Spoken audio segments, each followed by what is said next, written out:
Welcome to study 24 Udaipur. आज के इस वीडियो में हम मनी एंड बैंकिंग, मुद्रा और बैंकिंग के लगभग 25 मल्टीपल चॉइस क्वेश्चंस को सोल्व करने वाले हैं। ये जो एमसीक्यूज हैं वो मुख्य रूप से मुद्रा परिमाण सिद्धांत के दो दृष्टिकोण, एक तो फिशर का जो लेन देन दृष्टिकोण है और दूसरा जो नकद शेष दृष्टिकोण है, कैम्ब्रिज दृष्टिकोण जिसको कहा जाता है, उन दोनों टॉपिक से रिलेटेड हमारे जो एमसीक्यूज हैं उसे आज के इस वीडियो में हम देखने वाले हैं। तो चलिए सबसे पहला जो आज का हमारा प्रश्न उसको देखते हैं। मुद्रा के मूल्य, ठीक है, वैल्यू ऑफ मनी, मुद्रा के मूल्य से क्या अभिप्राय है? तो मुद्रा के मूल्य का मतलब किससे होता है कि किसी व्यक्ति के पास में जो मुद्रा की मात्रा है उसकी क्रय शक्ति कितनी है, उसकी परचेजिंग पावर कितनी है। ठीक है, मुद्रा के मूल्य का जो अर्थ होता है वो किससे लिया जाता है? परचेजिंग पावर से, क्रय शक्ति से लिया जाता है। फर्स्ट ऑप्शन इसमें हमारा सही होगा। दूसरा देखिए, मुद्रा के परिमाण सिद्धांत के अनुसार मुद्रा की मात्रा और मुद्रा के मूल्य में किस प्रकार का संबंध पाया जाता है? देखिए, क्वांटिटी थ्योरी ऑफ मनी की अगर हम बात करें तो मुद्रा का जो परिमाण सिद्धांत है वो मुख्य रूप से एक तो मुद्रा की मात्रा और दूसरा कीमत स्तर के बीच में संबंध बताता है। ठीक है, क्वांटिटी ऑफ मनी और प्राइस लेवल, इन दोनों के बीच में किस प्रकार का संबंध होता है? डायरेक्ट रिलेशन होता है, पॉजिटिव, मतलब मुद्रा की मात्रा बढ़ने पर कीमत स्तर भी क्या होगा? बढ़ेगा। लेकिन मुद्रा के मूल्य के साथ अगर हम संबंध देखें, ठीक है, मुद्रा की मात्रा और उसकी वैल्यू, उसका मूल्य क्या है, तो इन दोनों के बीच में विपरीत संबंध पाया जाता है। ठीक है, विपरीत का मतलब क्या हो गया? जैसे जैसे अर्थव्यवस्था में मुद्रा की मात्रा बढ़ेगी, मुद्रा की मात्रा बढ़ने के साथ साथ में मुद्रा का जो मूल्य है वो क्या हो जाता है? कम हो जाता है, मतलब मुद्रा की जो क्रय शक्ति है वो घट जाती है। तो यहाँ पे हमारा जो करेक्ट आंसर है वो कौन सा होना चाहिए? Option second. ठीक है, मुद्रा की मात्रा और मुद्रा के मूल्य में अपोजिट, नेगेटिव, विपरीत संबंध पाया जाता है। अगला देखिए, फिशर के दृष्टिकोण को परिमाण सिद्धांत का दृष्टिकोण भी कहा जाता है। ठीक है, मुद्रा परिमाण के देखिए दो सिद्धांत हैं, एक तो फिशर का सिद्धांत है। ठीक है, फिशर का जो सिद्धांत है उसको हम एक तरह से क्या कहते हैं? विनिमय समीकरण हम कह सकते हैं, या मुद्रा परिमाण का लेन देन दृष्टिकोण कहते हैं, कैश ट्रांजैक्शन अप्रोच। ठीक है, जिसका प्रतिपादन किसने किया था? 1911 में अमेरिका के अर्थशास्त्री इरविंग फिशर ने। तो इरविंग फिशर का जो सिद्धांत है मुद्रा परिमाण का, उसको हम सौदा या लेन देन दृष्टिकोण कहते हैं, ट्रांजैक्शन अप्रोच हम कह सकते हैं। ठीक है, जिन्होंने क्या बताया, जिसमें क्या बताया गया है कि किसी भी मौद्रिक अर्थव्यवस्था में एक निश्चित समयावधि में जो मुद्रा का मूल्य होता है या मुद्रा की जो क्रय शक्ति होती है वो लेन देन के लिए मुद्रा का जो प्रयोग किया जा रहा है उसकी मात्रा के ऊपर निर्भर करती है। ठीक है, और क्या संबंध बताया था? मुद्रा की मात्रा बढ़ने पर कीमत स्तर बढ़ेगा, मुद्रा की मात्रा दुगुनी होने पर कीमत स्तर भी दुगुना हो जाएगा, मुद्रा की मात्रा अगर अर्थव्यवस्था में आधी कर दी जाती है तो कीमत स्तर भी आधा रह जाएगा। इसी तरीके से मुद्रा की मात्रा बढ़ने पर मुद्रा का मूल्य कम हो जाएगा। इस प्रकार का उन्होंने दृष्टिकोण दिया था। अगला है नकद शेष दृष्टिकोण, कैश बैलेंस जो अप्रोच है वो किसके द्वारा प्रतिपादित की गई है? कैम्ब्रिज अर्थशास्त्रियों के द्वारा, इसलिए इसको हम क्या कहते हैं? कैम्ब्रिज दृष्टिकोण। और कैम्ब्रिज दृष्टिकोण में मुख्य रूप से कौन कौन से अर्थशास्त्रियों के दृष्टिकोण हैं? मार्शल, पिगू, रॉबर्टसन और किन्स का जो दृष्टिकोण है, ठीक है, वो एक तरह से कैम्ब्रिज दृष्टिकोण के अंतर्गत आता है। अगला प्रश्न देखिए, कैम्ब्रिज दृष्टिकोण में निम्नलिखित अर्थशास्त्रियों के समीकरण को सम्मिलित किया जाता है। इसका आंसर मैंने आपको अभी बता दिया था। ठीक है, मुद्रा परिमाण का जो नकद शेष दृष्टिकोण है, कैश बैलेंस थ्योरी है, उसमें जो प्रमुख रूप से अर्थशास्त्री आते हैं वो मार्शल, रॉबर्टसन, पिगू और इसके अलावा कौन से अर्थशास्त्री हैं? किन्स हैं। उसको एक तरह से सम्मिलित किया जाता है। और इन्होंने क्या बताया था कि मुद्रा की जो मांग होती है वो किस लिए की जाती हैं? मूल्य संचय के लिए भी की जाती हैं, उसको भी उन्होंने सम्मिलित किया था। मतलब लोग क्या करते हैं? अपनी आय का एक निश्चित भाग भविष्य में उपयोग करने के लिए नकद रूप में रखना चाहते हैं। ठीक है, इसके ऊपर एक तरह से क्या करती हैं, मुद्रा की मांग निर्भर करती है।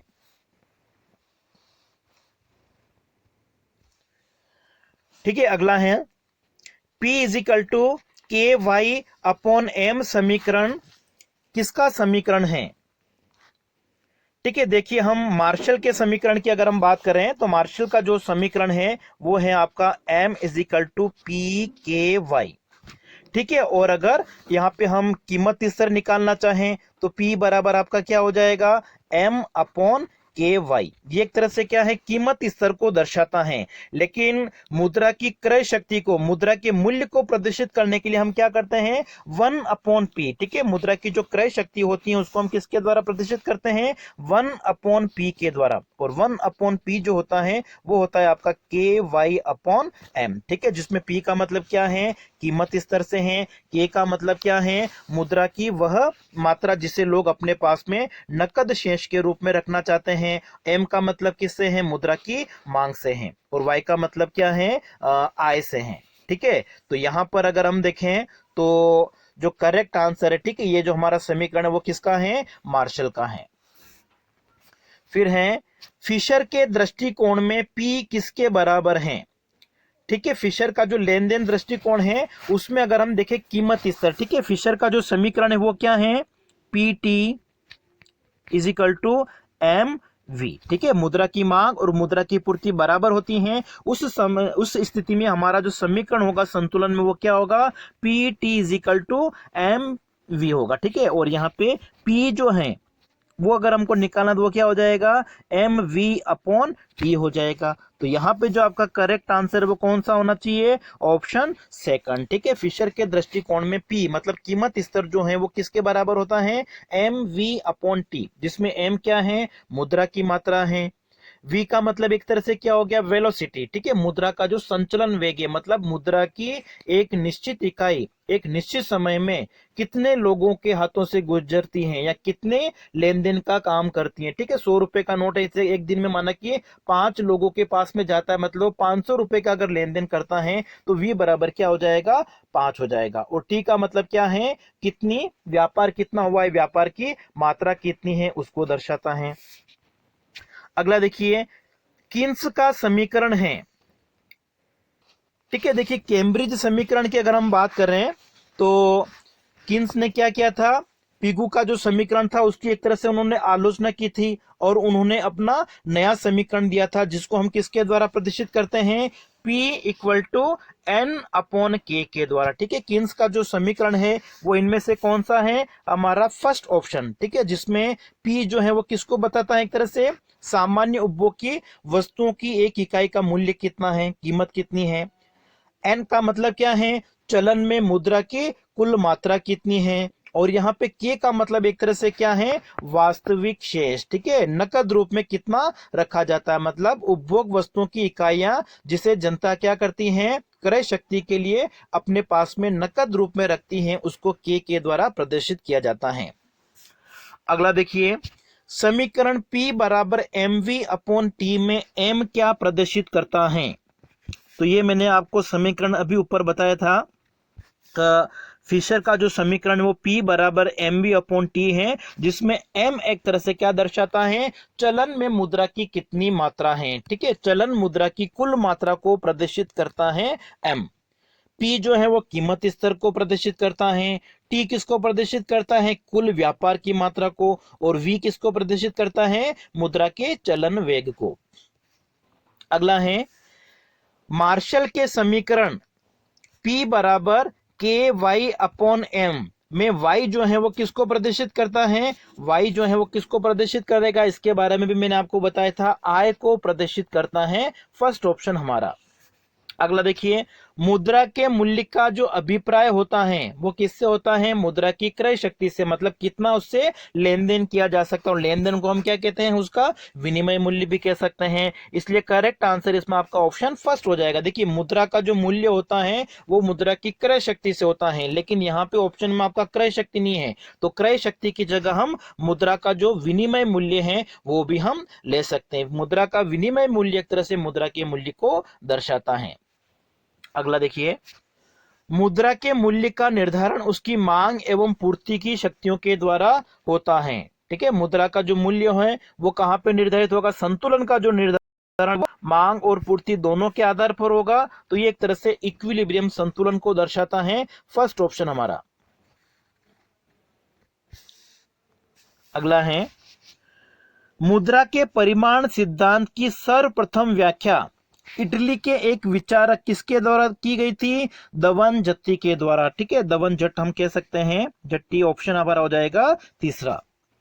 अगला है, अन्य बातों के समान रहने पर मुद्रा की मात्रा अगर दुगुनी कर दी जाती है तो मुद्रा का जो मूल्य है वो क्या होगा?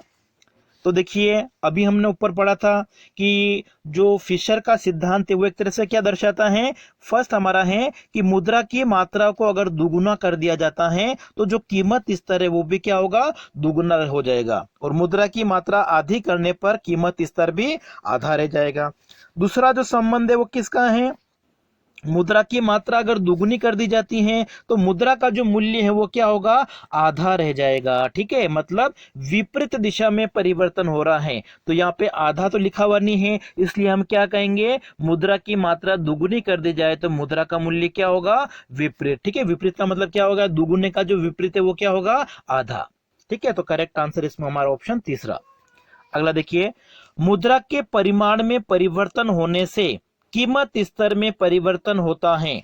ठीक है, अभी हमने देखा फिशर का जो सिद्धांत है वो क्या दर्शाता है? मुद्रा का परिमाण, ठीक है, मुद्रा की मात्रा में अगर परिवर्तन होगा, दुगुना हो जाए तो कीमत स्तर भी दुगुना हो जाएगा, मतलब समान अनुपात में परिवर्तन होगा। फर्स्ट ऑप्शन इसमें सही हो जाएगा। अगला देखिए, फिशर के समीकरण में P किसके बराबर है? ठीक है, वापस रिपीट हो गया है। P बराबर क्या है? mv/t। और बाद में फिशर का जो समीकरण है उसके अनुयायियों ने जो संशोधित किया था, जिसमें जो बैंक साख होता है उसको भी सम्मिलित किया, और फिर हमारा जो समीकरण वो क्या बन जाता है? P बराबर mv प्लस m-v/t। ठीक है, लेकिन यहाँ पे आपका करेक्ट आंसर हो जाएगा फर्स्ट ऑप्शन। अगला है, फिशर के नवीन विस्तृत समीकरण में v दर्शाता है, अभी बताया था v क्या है? वेलोसिटी। और v डैश जो है वो किसको बताता है? एक तरह से साख मुद्रा का चलन वेग। तो देखिए यहाँ पे आपको v डैश के बारे में पूछा हुआ है। ठीक है, देखिए v अगर पूछा जाता तो v क्या होता? मुद्रा का चलन वेग होता। और v डैश के बारे में अगर पूछा जाए तो साख मुद्रा का चलन वेग होगा। ऑप्शन हमारा फर्स्ट।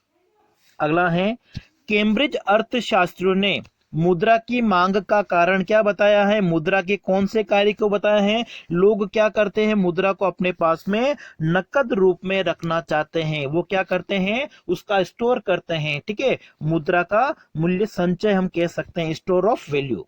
तो कैम्ब्रिज अर्थशास्त्रियों ने मुद्रा की मांग का क्या कारण बताया था? स्टोर ऑफ वैल्यू, मूल्य संचय करने को बताया था। फिर अगला है, फिशर का दृष्टिकोण है।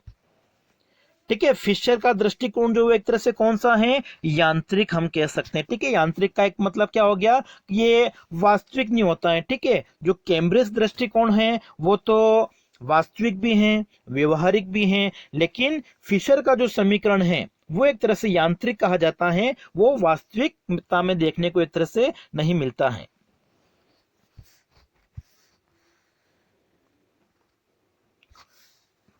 अगला है, कैम्ब्रिज विचारधारा फिशर विचारधारा की तुलना में एक तरह से क्या मानी जाती हैं? श्रेष्ठ मानी जाती हैं, क्योंकि फिशर का जो दृष्टिकोण था उसको एक अधूरा दृष्टिकोण कहा जाता है, जबकि फिशर का जो दृष्टिकोण है वो वास्तविक है, व्यवहारिक है, अधिक रूप से हम उसको व्यापक कह सकते हैं, विस्तृत कह सकते हैं। ठीक है, तो यहाँ पे श्रेष्ठ जो है वो कौन सा होगा? कैम्ब्रिज। ठीक है, सेकंड ऑप्शन हमारा सही हो जाएगा। अगला है, कैम्ब्रिज अर्थशास्त्रियों में शामिल नहीं है। तो कैम्ब्रिज में मैंने आपको कौन कौन से नाम बताए थे? मार्शल, पिगू, किन्स और रॉबर्टसन। तो फिशर जो है वो कैम्ब्रिज अर्थशास्त्रियों में सम्मिलित नहीं किया जाता है। ठीक है, ये एक अमेरिकी अर्थशास्त्री हैं और इन्होंने अपना जो सिद्धांत दिया था वो कब दिया था? 1911 में। अगला है, मुद्रा के मूल्य का अर्थ होता है उसकी क्रय शक्ति से। अगला है, मुद्रा का मूल्य कीमत स्तर के साथ बदलता है। तो कीमत स्तर और मुद्रा के मूल्य का संबंध अगर देखें, कीमत स्तर बढ़ने के साथ साथ में मुद्रा की जो वैल्यू है वो क्या होगी, घट जाएगी। ठीक है, तो विपरीत अनुपात में बदलता है।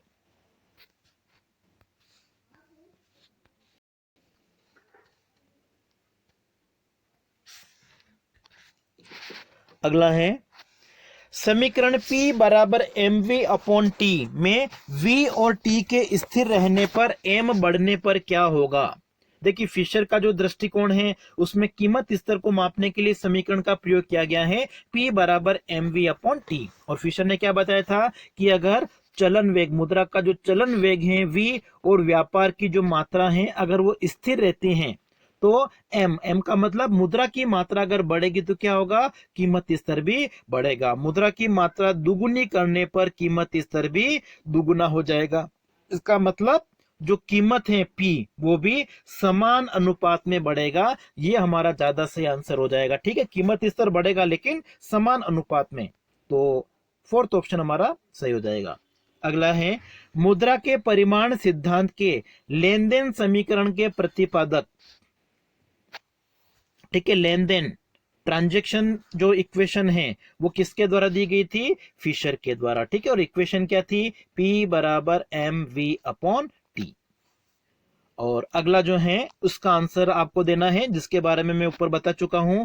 किन्स का परिमाण समीकरण P बराबर n अपॉन के जो है उसको क्या कहा जाता है, उपभोग मापदंड कहा जाता है, वास्तविक शेष समीकरण कहा जाता है, नकद शेष समीकरण कहा जाता है या परिमाण समीकरण कहा जाता है। इनमें से कौन सा ऑप्शन जो है वो सही होना चाहिए। ठीक है, किन्स का जो मुद्रा का परिमाण सिद्धांत है उसमें जो समीकरण दिया गया है P बराबर n अपॉन के। ठीक है, और बाद में जब बैंक जमाओं को सम्मिलित किया गया था तो फिशर का जो किन्स का जो समीकरण वो क्या बन जाता है, P बराबर n अपॉन के। और बैंक जमाओं को अगर हम सम्मिलित कर देंगे तो प्लस हो जाएगा R K डैश। ठीक है, तो ये जो समीकरण है इसको क्या कहा जाता है, इसका आंसर आपको कमेंट बॉक्स में बताना है।